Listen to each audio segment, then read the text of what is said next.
Ya. Eh, ini kan pernah saya tuh melayani orang yang kerasukan roh tuh. Nah, ketika saya doakan itu kan saya tanya, kamu namanya siapa ini? Dia sebutkan itu kan. Nah, apakah roh yang orang mati itu kayak saya buka Alkitab ya Kak, di Pengkhotbah 7 ayat 17.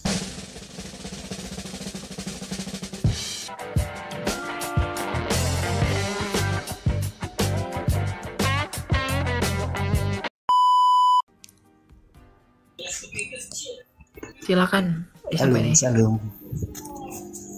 Ya, salam, silakan. Mau tanya bro. Ya. Ini kan pernah saya tuh melayani orang yang kerasukan roh tuh. Nah, ketika saya doakan itu kan saya tanya, kamu namanya siapa ini? Dia sebutkan itu kan.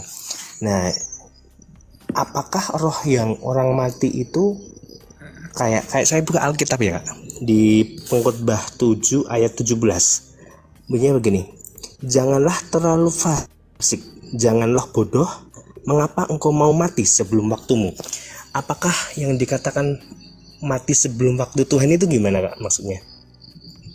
Mati sebelum waktumu ya, kamu jangan ya akhiri hidupmu sebelum waktunya. Jangan akhiri hidupmu dengan sengaja. Itu kan untuk orang yang putus asa. Karena tema pengkhotbah itu kan semuanya kesia-siaan. Jadi buat apa kamu mengakhiri hidupmu sebelum waktunya? Gitu. Karena akan ada waktunya, dia akan berakhir dengan sendirinya. Oke. Terusan gini Kak, apakah ada roh yang dikatakan roh yang mati sebelum waktunya Tuhan itu apakah tetap berkeliaran di dunia itu? Nggak ada roh berkeliaran. Kamu pun salah menangani orang yang kerasukan malah ditanya-tanya. Ngapain orang kerasukan ditanya-tanya? Orang kerasukan itu dirasuki sama iblis atau setan. Setan itu bapa segala pendusta. Dia nggak akan menyatakan yang benar. Mau kamu tanya namanya siapa, itunya siapa, itu nggak penting. Ketika Tuhan Yesus mengusir setan, apakah dia tanya-tanya setan itu siapa namamu, siapa apamu begitu? Nggak ada gitu. Jadi orang yang ngusir setan ini pun kadang nggak ngerti Alkitab gitu. Kenapa nggak ngerti Alkitab? Setan pun ditanya-tanya. Kamu siapa? Datangnya dari mana? Apa maumu? Segala macam. Ya dia pasti akan berbohong. Wong iblis itu bapa segala pendusta. Dia akan mengatakan apa yang tidak benar. Dia akan menipu kita. Dia akan berbuat tipu muslihat bagi kita. Jadi kalau ada orang kerasukan, doakan dia, usir dalam nama Tuhan. Udah itu aja. Nggak usah ditanya-tanya, di interview tuh nggak perlu. Itu saya kan juga lihat itu ketika Yesus mengusir roh jahat di mana itu yang terusan setannya itu dilempar ke babi-babi itu kan, itu dia menyatakan namaku Legion gitu. Itu gimana Kak? Itu bukan artinya namanya Legion. Legion itu adalah apa ya saya katakan ya, seperti kumpulan orang yang banyak yang berlaksa-laksa begitu. Jadi Legion itu bukan nama dari iblis itu. Bukan.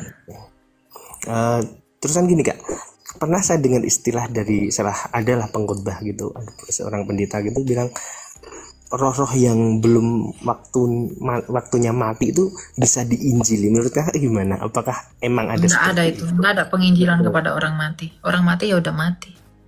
Nggak rohnya maksudnya, rohnya yang sebelum waktunya itu loh. Orang yang mati sebelum waktunya itu adalah orang-orang yang membinasakan dirinya, ya dia akan binasa. Yudas itu orang yang mati sebelum waktunya, dia mengakhiri hidupnya. Apakah dia selamat? Kan tidak. Gitu. Jadi jangan sia-siakan hal menginjili orang mati. Tidak akan ada orang mati yang mendengarkan itu. Orang mati setelah mati, kalau dia percaya kepada Tuhan, rohnya itu akan dibawa ke Firdaus oleh para malaikat. Tapi kalau dia tidak percaya, maka dosa-dosanya akan nyeret dia ke alam maut. Itu kalau orang yang meninggal katakan tertabrak atau gimana, itu tetap rohnya itu apa? Kalau dia percaya kepada Tuhan, maka dia akan dibuat kepada dia akan dibawa ke Firdaus. Tapi kalau dia tidak percaya Tuhan, maka dosa-dosanya akan menyeret dia ke alam maut. Oke, jadi itu dalam arti belum dikatakan kecelakaan kan bukan hal yang kita inginkan sebenarnya. Jadi itu bisa dikatakan mati sebelum waktunya Tuhan atau gimana itu, Pak? Ya kalau dia memang mati dengan cara seperti itu, berarti ya itu udah waktunya dia untuk mati. Oke. Tapi kan bukan Tuhan yang mematikan orang itu. Siap. Oke, satu lagi ya, Kak. Iya, silakan. Kan saya tuh bisa dikatakan kalau ketika penyembahan tuh udah beberapa tahun tuh ada namanya sering dibahas tuh bahasa roh. Dan ketika saya berbahasa roh itu saya juga kadang sadar kan, saya kok mengucapkan seperti ini. Kemudian saya tuh baru paham artinya tuh menjelang mungkin 1-2 tahun, enggak 1-2 tahun juga sih ya. Beberapa waktu kemudian baru tahu artinya itu gimana, Kak? Apakah itu tetap gimana? Harus ditafsirkan waktu itu juga. Oh, enggak berjangka gitu. Enggak. Makanya dikatakan kalau orang berada dalam 1 Korintus 14 ayat 13, kalau orang berbahasa roh, biarlah dia berdoa agar kepadanya diberi karunia untuk menafsirkannya. Kalau digunakan dalam pertemuan jemaat, ya gunakan tafsirnya di situ hari itu juga. Kamu gunakan yang lain, terus orang yang dengar itu lalu tidak datang lagi, gimana? Oke. Gitu. Makanya bahasa roh itu adalah hal yang paling krusial, yang paling banyak dibelok tafsirkan di zaman sekarang. Saya tidak menolak bahasa roh, saya terima bahasa roh, tapi harus sesuai dengan prinsip Alkitab dong. Jangan seenaknya dicampur-campur sesuai keinginan hatimu. Jangan melakukan ACGC gitu. Kalau Alkitab bilang tertib, ya udah tertib gitu. Jangan menjadi sandungan. Ada yang sampai jingkrak, lari sana, lompat sini. Roh apa itu? Oke. Ada yang sampai teriak-teriak, ketawa-ketawa, itu apa itu? Gitu. Ya, jadi prinsip Alkitab tuh Allah itu kudus. Kekudusan Allah itu teratur. Dia tuh tertib. Dia tuh ndak membuat orang-orang itu akan tak karu-karuan, tidak terkontrol. Makanya buah dari roh itu adalah penguasaan diri. Orang yang dipenuhi Roh Kudus bisa menguasai dirinya. Bukan malah jingkrak sana, jingkrak sini, lari sana, lari sini, itu tidak boleh. Lalu kemudian ada orang yang seperti itu mengaku dipenuhi oleh Roh Kudus. Menurut Alkitab itu tidak Roh Kudus. Ya. Jadi saya bukan orang yang anti bahasa roh. Tapi bahasa roh yang bagaimana dulu. Karena jangan kamu memuaskan keinginanmu tapi banyak orang tersandung. Itu buat apa?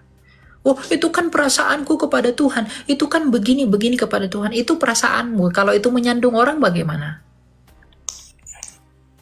Gitu. Jadi belajarlah untuk menyembah Allah di dalam kebenaran dan di dalam roh. Di dalam roh dan kebenaran artinya kamu menyembah Allah yang adalah roh itu di dalam kebenarannya.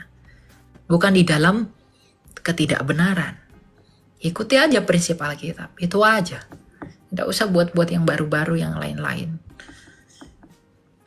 Oke, siap. Terima kasih, Kak. Maaf ya, bawah ya. Oke. Ya, terima kasih, Tuhan Yesus berkati. Thank you ya.